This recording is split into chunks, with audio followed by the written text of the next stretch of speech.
Saudara Presiden Joko Widodo kaget saat tahu jumlah lulusan S2 dan S3 hanya 0,45% terhadap populasi produktif di Indonesia, lebih rendah dari negara tetangga.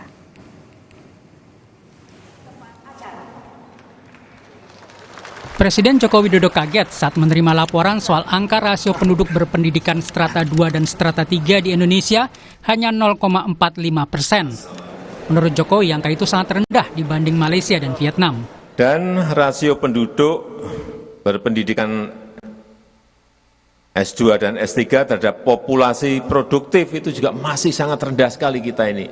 Saya kaget juga. Kemarin dapat angka ini saya kaget. Indonesia itu di angka 0,45%. 0,45%. Negara tetangga kita, Vietnam, Malaysia, sudah di angka 2,43%. Negara maju 9,8%.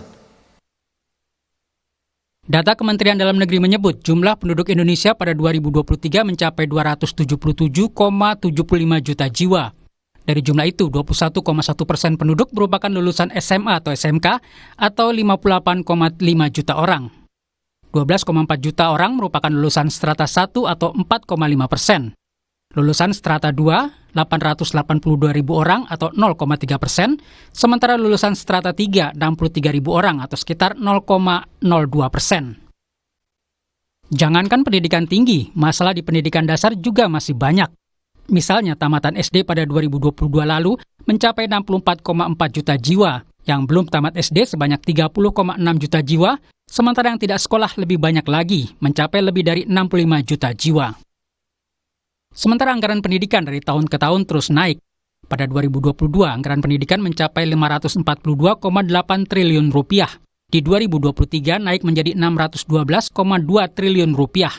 Sementara tahun ini anggaran pendidikan yang disiapkan sebesar 660,8 triliun rupiah.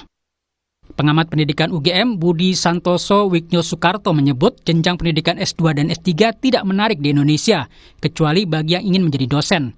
Sementara lapangan kerja di luar perguruan tinggi tidak banyak yang membutuhkan S3.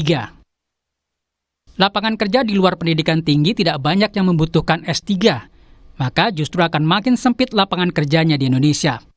Tidak banyak industri yang membutuhkan tenaga S3, misalnya untuk riset and development, kata Budi Santoso kepada Kompas TV. Selain memperhatikan rendahnya lulusan S2 dan S3, pemerintah juga harus fokus memperbaiki pendidikan sekolah dasar dan menengah karena masih tingginya angka yang belum sekolah. Tim Liputan Kompas TV.